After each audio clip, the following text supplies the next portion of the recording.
चरस से भरा बैग पकड़ाया। आदमी 5 किलो गांजे के साथ धरा गया। ऐसी एक नई खबर रोज दिखेगी अखबार में। चरस, गांजा, स्मैक, ये बात किसी के लिए नई नहीं है कि तमाम घर इन नशों के चलते बर्बाद हो जाते हैं। गारंटी नशा छूट जाएगा, ऐसे इश्तिहारों से छोटे शहरों की दीवारें और खंबे पुते रहते हैं। लेकिन ड्रग्स उतने ही धड़ल्ले से बड़े शहरों में भी लिए जाते हैं, और इसमें हम ग्लैमर इंडस्ट्री को कैसे छोड़ सकते हैं। तो तमाम आरोपों के बाद अब रिया चक्रवर्ती पर ड्रग्स लेने और दिलवाने के आरोप हैं। आरोप लगा तो नारकोटिक्स कंट्रोल ब्यूरो ने एनडीपीएस एक्ट के तहत एफआईआर भी दर्ज कर ली है। अधिकारियों ने बताया कि रिया की मैरिजुआना, एलएसडी और एमएमडीए जैसी प्रतिबंधित नशीले पदार्थों को लेकर बातचीत की कथित चैट सामने आई है। ऐसे में प्रतिबंधित नशीली दवाओं के सेवन और इस्तेमाल के आरोप में जांच शुरू की गई है। तो ये एनडीपीएस एक्ट क्या है और क्या भला है ये केमिकल ड्रग्स, समझेंगे आज आसान भाषा में मेरे यानी सौरभ के साथ। एनडीपीएस एक्ट तो ये नशीले पदार्थों के सेवन, बेचने, बनाने को लेकर एक कानून है। इसका नाम है narcotic drugs and psychotropic substance act 1985। इस नाम में 2 तरह की दवाएं भी छुपी हैं, नारकोटिक और साइकोट्रोपिक, जिनके बारे में भी आपको बताएंगे। मगर पहले एक्ट के बारे में समझिए। इन दवाओं पर कंट्रोल करने वाले कानून को शॉर्ट में कहते हैं एनडीपीएस एक्ट। हिंदी में इसका नाम है स्वापक औषधि और मनः प्रभावी अधिनियम 1985। इस कानून को नशीली दवा और मादक पदार्थ अधिनियम 1985 भी कहा जाता है। संसद ने साल 1985 में इसे पास किया था। यह कानून किसी एक व्यक्ति को मादक दवाओं के निर्माण, उत्पादन, खेती, स्वामित्व, खरीद, भंडारण, परिवहन या उपभोग करने के लिए प्रतिबंधित करता है। बहुत सारे नशीले पदार्थ ऐसे होते हैं जिनका उत्पादन जरूरी होता है, लेकिन इन पर कड़ी निगरानी भी रखनी होती है, नहीं तो बड़े स्तर पर उत्पादन किया जाएगा और लोगों में नशे की लत बढ़ जाएगी। ऐसे में सरकार एनडीपीएस एक्ट के तहत नशीले पदार्थों पर नियंत्रण करती है। इस कानून में अभी तक 3 बार 1988, 2001 और 2014 में बदलाव भी हुए हैं। एनडीपीएस एक्ट के तहत प्रतिबंधित दवाओं की एक लिस्ट जारी होती है। ये लिस्ट केंद्र सरकार जारी करती है। ये लिस्ट समय समय पर बदलती भी रहती है। इसके लिए राज्य सरकारें भी सलाह देती हैं या सिफारिश करती हैं।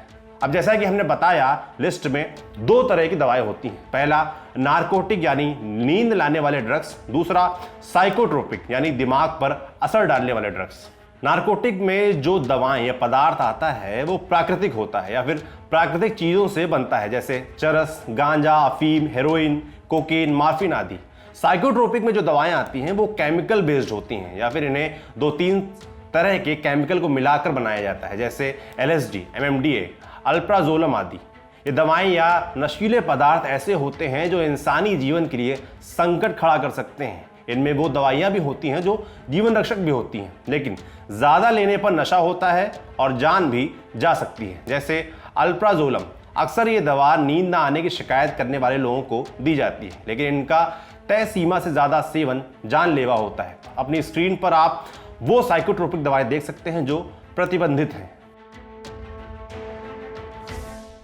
अब बात करते हैं कि एनडीपीएस एक्ट में कार्रवाई कौन करता है। इस एक्ट के तहत पुलिस भी कार्रवाई कर सकती है। इसके अलावा केंद्र और राज्यों में अलग से नारकोटिक्स विभाग भी बने होते हैं। यह नशीले पदार्थों की तस्करी और इसके अवैध तरीके से इस्तेमाल पर नजर रखते हैं। नशीले पदार्थों से जुड़े मामलों में कार्रवाई करने वाली सर्वोच्च संस्था नारकोटिक्स कंट्रोल ब्यूरो है। यह केंद्रीय एजेंसी है, यानी देश में नशीले पदार्थों का मामला होने पर यह जांच कर सकती है। इसकी स्थापना 17 मार्च 1986 को हुई थी। एनडीपीएस एक्ट के तहत मुख्य रूप से 3 तरह की सजाएं होती हैं। ये सजाएं प्रतिबंधित पदार्थों की मात्रा के आधार पर होती हैं। मात्रा के आधार पर 3 तरह की जो सजाएं होती है वो जानिए। पहली, अल्प मात्रा या कम मात्रा। इसमें 1 साल की सजा हो सकती है या फिर 10,000 रुपए तक का जुर्माना लगाया जाता है, या फिर 1 साल की जेल और 10,000 रुपए जुर्माना का दोनों ही लगाए सकते हैं। इस तरह का अपराध जमानती होता है, यानी आसानी से जमानत मिल जाती है। हालांकि बार बार पकड़े जाने पर जमानत मिलना मुश्किल भी हो जाता है। दूसरा, वाणिज्यिक मात्रा, कमर्शियल क्वांटिटी। इसके तहत 10 से 20 साल तक की सजा हो सकती है और 1 से 2 लाख रुपए तक का जुर्माना शामिल है। लेकिन अगर कोर्ट को लगता है कि मामला संगीन है तो जुर्माने की रकम 2 लाख से ऊपर भी हो सकती है। इस तरह के अपराध गैर जमानती होते हैं, यानी पकड़े जाने पर जमानत नहीं मिलती है। तीसरा, अल्प मात्रा और वाणिज्यिक मात्रा के बीच की मात्रा होने पर 10 साल तक की सजा और 1 लाख रुपए तक का जुर्माना लगाया जा सकता है, या दोनों हो सकते हैं। ऐसे मामलों में जमानत मिलना या ना मिलना पकड़े गए नशीले पदार्थ और पुलिस की धाराओं पर निर्भर करता है। अब यहां भी एक पेज है, अपनी स्क्रीन पर यह टेबल देखिए। पेज ये है कि नशीले पदार्थों की अल्प मात्रा या कमर्शियल मात्रा अलग अलग हो सकती है, यानी 1 किलो गांजा और 2 ग्राम कोकेन दोनों अल्प मात्रा वाले अपराध में आते हैं। नशे के टाइप के हिसाब से मात्रा तय होती है। अब समझते हैं कि सजा किन किन धाराओं में मिलती है। एनडीपीएस एक्ट के तहत सजा के लिए कई तरह की धाराएं लगती हैं, जिन्हें आप इस टेबल में देख सकते हैं।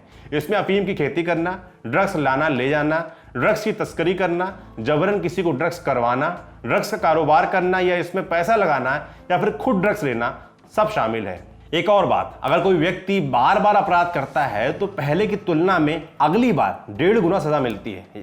साथ ही मृत्युदंड भी दिया जा सकता है। ऐसा एनडीपीएस एक्ट की धारा 31 का के तहत किया जा सकता है, हालांकि ऐसा बहुत कम होता है। इस कानून में एक राहत भी है। अगर कोई व्यक्ति ड्रग्स के नशे का आदी है लेकिन वो इसे छोड़ना चाहता है तो सेक्शन 64A के तहत उसे इम्यूनिटी यानी राहत मिल जाएगी। सरकार उसका इलाज भी करवाती है। एनडीपीएस एक्ट के तहत सुनवाई के लिए स्पेशल कोर्ट के गठन का प्रावधान भी है।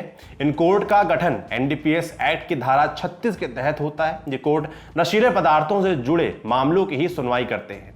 एनडीपीएस एक्ट के फर्जी मुकदमों से बचाने के लिए धारा 50 बचाव का काम करती है।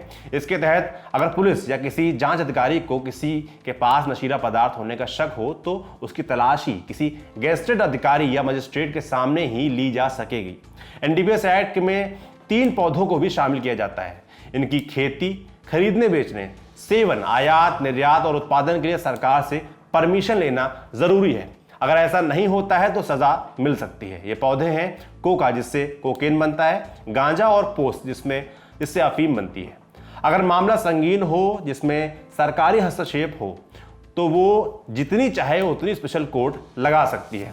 अब सवाल ये कि क्या शराब भी एनडीपीएस एक्ट में आती है? जवाब है नहीं, शराब इस कानून के तहत नहीं है। शराब से जुड़े मामलों के लिए एक्साइज एक्ट होता है। इसमें शराब से जुड़े नियम होते हैं, जैसे एक बार कितनी शराब खरीदी जा सकती है, कहां पी सकते हैं। शराब के एनडीपीएस एक्ट में नहीं आने के पीछे कई कारण हैं, जैसे शराब का नशा गांजा, भांग या अफीम की तुलना में अलग तरह का होता है। साथ ही शराब प्रतिबंधित दवाओं या पदार्थों की श्रेणी में भी नहीं आती है। अब दूसरा सवाल, चरस गांजा बैन है तो भांग दुकानों पर क्यों मिलती है? पहली बात तो यह कि भांग का नशा गांजे और चरस की तुलना में हल्का होता है, क्योंकि गांजे की तुलना में भांग में टेट्रा हाइड्रो कैनाबिनोल टीएचसी कम होता है। टीएचसी के कम या ज्यादा होने का असर नशे की मात्रा पर पड़ता है। इसके अलावा एनडीपीएस एक्ट में भी एक लूपहोल है जो भांग की खरीदी, बिक्री और इस्तेमाल की छूट देता है। दरअसल इस कानून में नर पौधे से बनने वाली भांग पर प्रतिबंध नहीं है, जबकि मादा पौधे से बनने वाले चरस और गांजे पर है। ऐसे में भांग को सरकारी ठेकों के द्वारा बेचा जाता है, जिससे सरकारी खजाने में ढेर सारा पैसा आता है। अब यहाँ ये कहना ना होगा कि ये सभी नशे स्वास्थ्य के लिए बेहद हानिकारक हैं, फिर चाहे वो शारीरिक स्वास्थ्य हो या मानसिक। सिगरेट के लिए तो मुकेश हराने का सरकारी विज्ञापन आता था तो कालांतर में मीम भी बन गया, लेकिन नारकोटिक्स के प्रभाव के बारे में ना हमें ज्यादा पता होता है, ना ही हम इसके बारे में जानकारी लेने या बांटने की कोशिश करते हैं। कभी कभी नशा करना, ट्रिपी म्यूजिक सुनना हमें बड़ा आकर्षक या कूल लगता है, शायद हमें बेहतर भी महसूस करवाए। लेकिन हर एक नशा जो कुछ घंटों के लिए हमें बेहतर महसूस करवाता है, उतने ही दिन हमारे जीवन से कम भी करता जाता है। तो सुरक्षित रहें, स्वस्थ रहें और देखते रहें आसान भाषा, लल्लन टॉप पर। ये जानकारी लाए थे हमारे साथी शक्ति। मेरा नाम है सौरभ, शुक्रिया।